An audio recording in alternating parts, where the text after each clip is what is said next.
যারা মুমিন বান্দাবান্দি হয়, যারা আলেম তালেবে এলেম হয়, আল্লাহর প্রেমিক হয়, জান্নাতের প্রত্যাশী হয়, তাদের একটা সংবিধান আছে, তাদের ধর্ম আছে, নীতিমালা আছে। সেটা হলো অন্তরকে আল্লাহর জন্য খালি রাখা, অন্তরকে আল্লাহর জন্য পাক সাফ রাখা।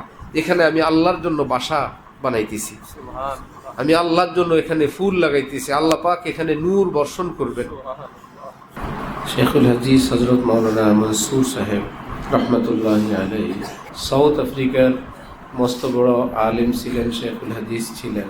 হযরত ওয়ালা করাচি রহমতুল্লাহি আলাইহি এর বিশেষ খলিফা ছিলেন। পাকিস্তানে পড়াশোনা করতেন।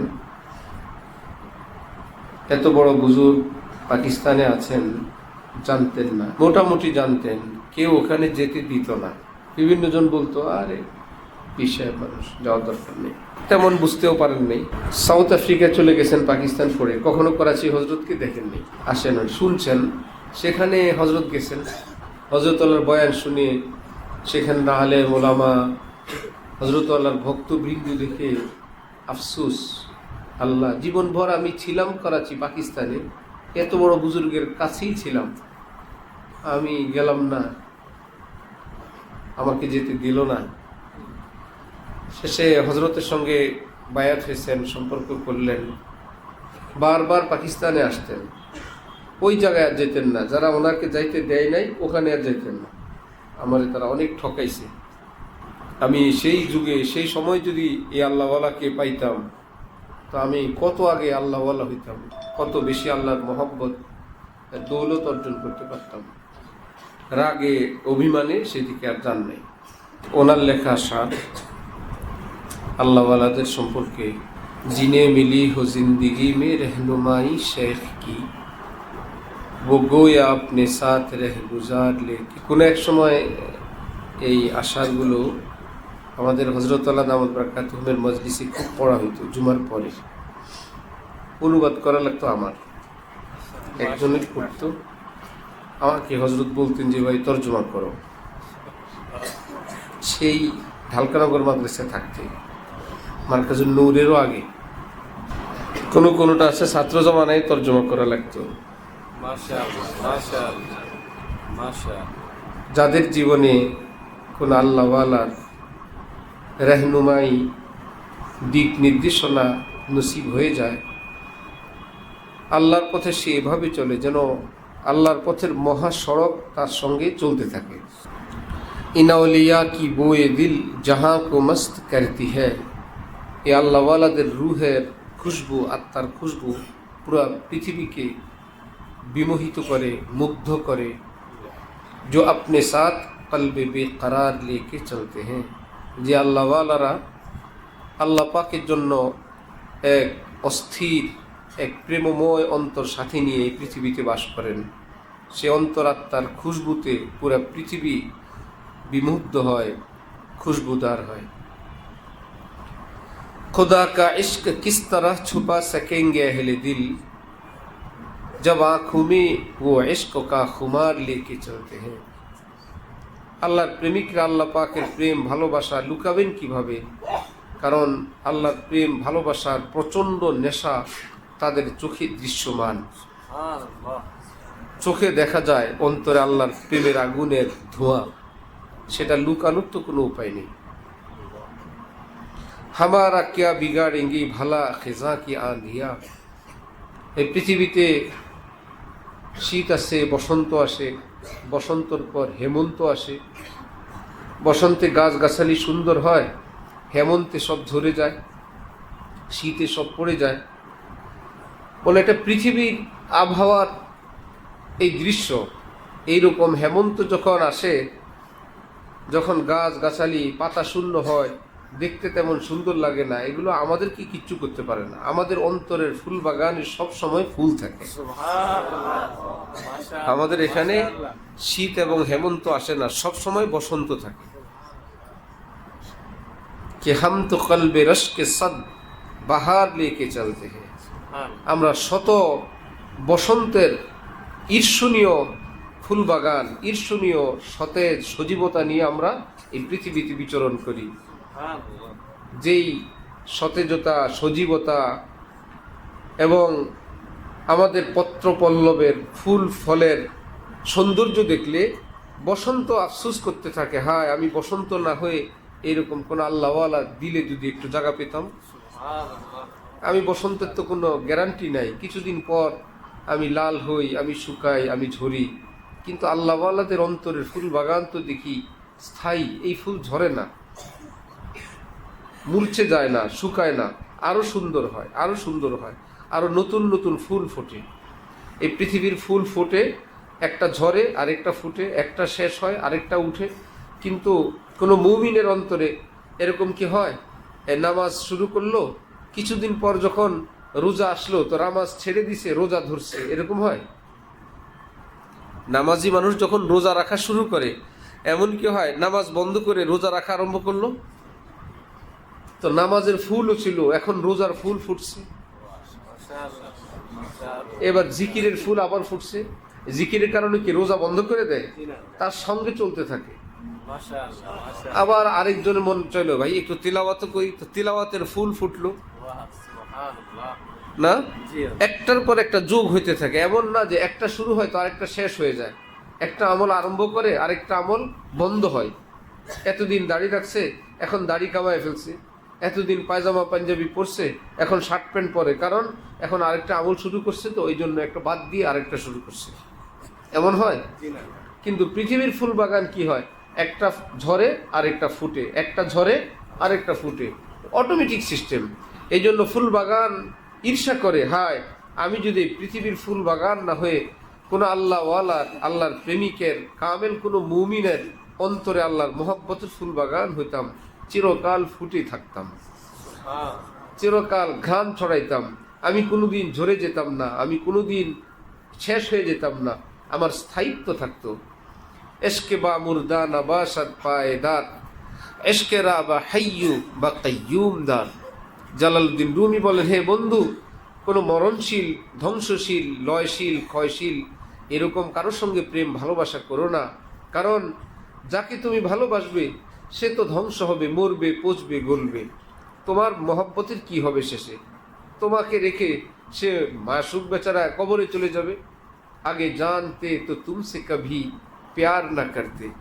হিন্দু ছেলে হিন্দু মেয়ের সঙ্গে খুব মহব্বতে সম্পর্ক করে বিয়ে করছে, নিজের পরিবার পরিজনের অমতে, সবাইকে ছেড়ে সে নিজের প্রিয়জনকে, প্রিয়তমাকে নিয়েই থাকে। কয়েকদিন পর ওই মেয়েটার মৃত্যু হয়ে গেছে। এইদিকে পরিবার পরিজন আপনজন সব পর হইল, যাকে পাওয়ার জন্য সে এখন কবরে গেল।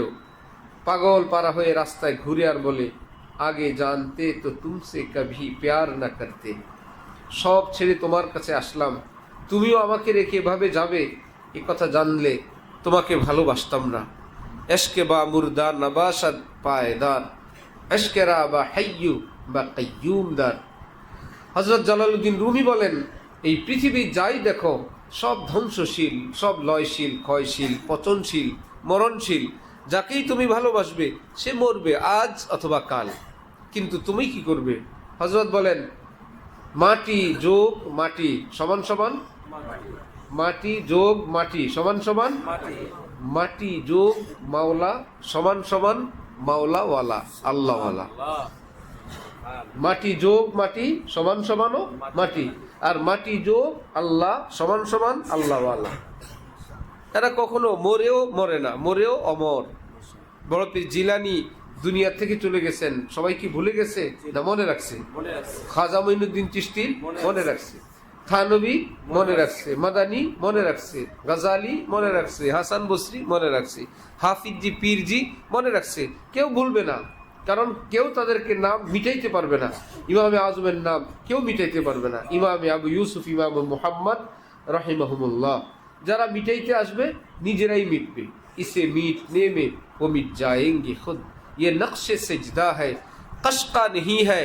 এইরকম আল্লাহ যাদেরকে প্রজ্বলিত করেন, আল্লাহর জ্বালানো আগুন প্রদীপ যে নিভাইতে আসবে সে নিজে পড়বে, প্রদীপ নিভবে না। ইউরিদুনা আন ইউতফিউ নূরাল্লাহি বিআফওয়াহিহিম, তারা চায় আল্লাহর নূরকে ফু দিয়ে নিভাবে। ওয়াল্লাহু মুতিম্মু নূরি, আল্লাহ চান আল্লাহর নূরকে আরো তিনি পরিপূর্ণ করবেন, আরো জ্বালাবেন। তাহলে আল্লাহর নূর কারো ফুয়ে নিববে না সে জ্বলবে? সে জ্বলবে। আল্লাহ দিনকে যে মিটাইতে আসবে, দিন মিটবে না, সে মিটে যাবে। ইসে মিটনে মে ও মিট যায়েঙ্গে খুদ। আল্লাহ দিনকে যে মিটাইতে আসবে সে ধ্বংস হবে।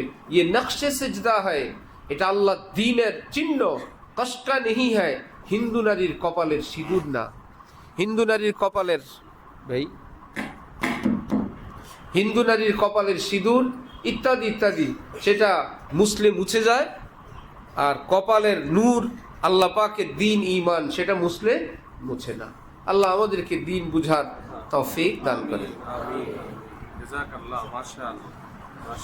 আল্লাহু আকবার।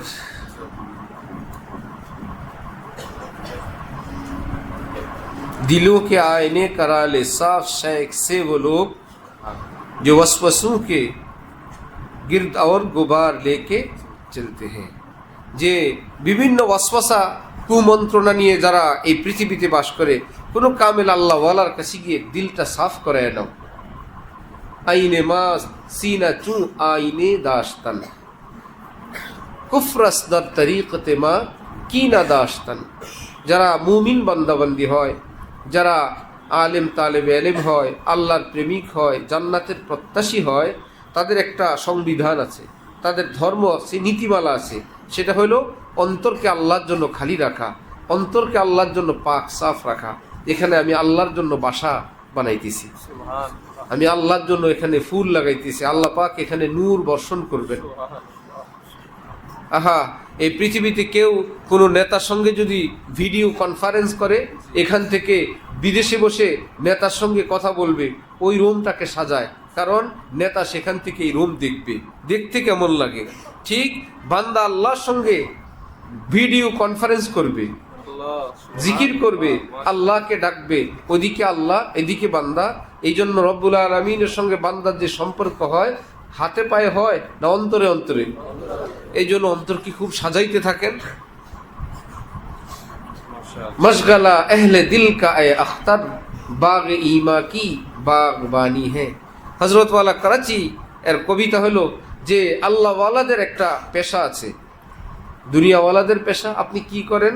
আমি এই কাজ করি, আমি সেই কাজ করি, আমি ইঞ্জিনিয়ারিং করি, বাড়ি বানাই, ঘর বানাই, আমি শ্রমিক, আমি শিক্ষকতা করি, আমি ব্যবসা করি। পেশা আছে না? যারা আল্লাহর প্রেমিক তাদের এক্সট্রা আরেকটা পেশা আছে। এই পৃথিবীর দুনিয়ার যে পেশা, এটা নিয়ে করা লাগে, বাঁচা লাগে। মূল পেশা আরেকটা আছে, মশগলা এহলে দিল কা এ আখতার বাগ ইমা কি বাগবানি হ্যাঁ। অন্তরের যে ফুল বাগান, সেই বাগানের মালিগিরি করা, দেখাশোনা করা, নতুন নতুন ফুল ফুটানো, কারণ এখানে আল্লাহ পাক নূর বর্ষণ করবেন। আরো ঝাড়ু দেয়, আরো মুছতে থাকে, আরো কত কিছু। কোন আল্লাহওয়ালা কোথাও যাবেন, সেই জায়গাকে মানুষ আগের মতো রাখে না, সুন্দর করে, নর্মাল না, আরো সুন্দর। একবারই দেখে না, বারবার দেখে কি করা যায়, আর কি করা যায়, আর কি করা যায়, আরো কত সুন্দর করা যায়। আল্লাহওয়ালার জন্য যদি এত সুন্দর হয়, আল্লাহর জন্য কত সুন্দর করা দরকার। যে আল্লাহ পাক আসবেন, আল্লাহ আমার অন্তরে আগমন করবেন। এই আগমন দ্বারা অর্থ আল্লাহ পাক বিশেষ রহমতের নজরে দেখবেন, আল্লাহ পাকের আল্লাহ প্রেম ভালোবাসা ঢালবেন, নূর বর্ষণ করবেন। সেই জায়গাটা কত পবিত্র। পৃথিবীর কোনো রাজা বাদশাহ ল্যান্ড করবেন হেলিকপ্টার দিয়ে, সেই এলাকা কত সুন্দর বানায় যে তিনি এখানে ল্যান্ড করবেন।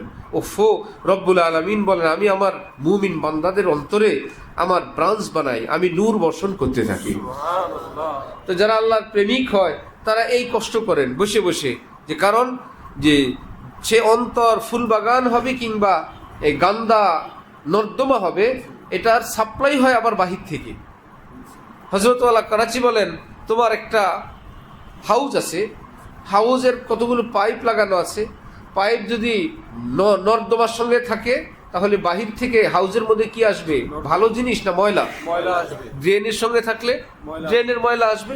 আর যদি সে পাইপটা জাফরানের সঙ্গে লাগানো থাকে, বাহির থেকে জাফরান আসবে। তো অন্তর আত্মা এটা হলো একটা বিশাল বড় হাউসের মতন, আর বাইরের ড্রেনগুলো হলো তোমার আপনার হাত, পা, কান, চোখ, জবান। এখান থেকে যদি কোনো ভালো জিনিস সাপ্লাই হয়, তো ভিতরে গিয়ে ভালো জিনিস পড়তে থাকে। আর এখান থেকে যদি গুনাহ সাপ্লাই হয়, গুনার সঙ্গে লাগায় রাখে, এখান থেকে গুনার এই পৃথিবীর গুমুতের চেয়ে আরো গান্দা জিনিস ভিতরে যাইতে থাকে।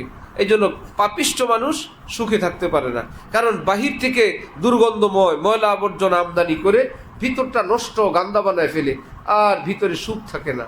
হযরত ওয়ালা শাহ মোহাম্মদ আহমদ সাহেব রহমতুল্লাহ আলাইহি বলতেন, উফ কিতনা তারিখ হ্যায় গুনহগার কা আলম, উফ কিতনা তারিখ হ্যায় গুনহগার কা আলম, আনওয়ার সে মামুর হ্যায় আবরার কা আলম। আরে পাপিষ্ঠদের জীবনটা কতটা তিক্ত, অশান্ত, বেদনাগ্রস্ত, কতটা পেরেশানির মধ্যে তারা থাকে। কারণ পাইপগুলো লাগানো কি শান্তির সাথে না অশান্তির সাথে? তো চতুর্দিক থেকে অশান্তি সাপ্লাই হয় যেই হাউসের মধ্যে, সে হাউসটা তো অশান্তির আখড়া হয়ে যায়। জবান দিয়ে অশান্তি ঢোকে, চোখ দিয়ে অশান্তি, কান দিয়ে অশান্তি, স্কিন দিয়ে অশান্তি, লেনদেন দিয়ে অশান্তি, জুলুম অত্যাচার দিয়ে অশান্তি, সবগুলো যায় কোন হাউসে? অন্তরের হাউসে। এবার অন্তরে কি শরবত না সবই অশান্তি? সবই অশান্তি। এদিক থেকে গু মুদ গোবর ময়লা ড্রেন সব যে এক জায়গায় জমা হয়, এখন আবার সে অপেক্ষা করে এখান থেকে মেশকম্বরের খুশবু আসবে, হুজুর একটু মিলাদ দেন যাতে আমার হাউজের থেকে মেশকম্বরের খুশবু আসে। হুজুর কি বলবেন? আগে সব এগুলো ড্রেন সাফ করে, নিকালো ইয়াদ হাসি নু কি মজজুব, খুদা কা ঘর পায়ে ইশকে বুতা নেই হোতা। হে বন্ধু, ভিতরের সব ময়লা আবর্জনা বের করো, এটা আল্লাহর ঘর। আল্লাহ পাক নিজের জন্য ঘর বানাইছেন। ইন্নাল মুলুকা ইযা দাখালু ক্বরিয়াতান আফসাদুহা ওয়া জাআলু আইজ্জাতা আহলিহা আযিল্লা। রাজা বাদশারা কোনো দেশ যখন দখল করে, প্রথম কাজ হলো সেখানে রাজপ্রাসাদগুলো দখল করে, সচিবালয় মন্ত্রণালয় দখল করে, সেখানে বিরোধী যত শক্তি আছে সেগুলোকে বন্দী করে। ঠিক আল্লাহ পাক যখন কোনো অন্তরে নিজের রাজত্ব প্রতিষ্ঠা করেন, আল্লাহ বিরোধী যত চরিত্র সবগুলোকে বন্দী করে তিনি জেলে পাঠায় দেন। এখানে আমি রাজত্ব করব, এখানে আমার রাজত্বের আমি পতাকা টানায় দিলাম, আর কেউ না। এই জন্য আল্লাহ বলেন, আলা ইন্না আউলিয়া আল্লাহ লা খাউফুন আলাইহিম ওয়ালা হুম ইয়াহজানুন। এখানে আমি আমার রাজত্ব শুরু করলাম, কোনো পাইপ দিয়ার অন্যায় কোনো কিছু প্রবেশ করতে পারবে না, আসলেও ফিক্কা মেরে ফেলা দিবে, ভুল বিচ্যুত হইলেও তওবা করে ফেলবে। ওয়া আখিরু দাওয়ানা আলহামদুলিল্লাহি রাব্বিল আলামিন।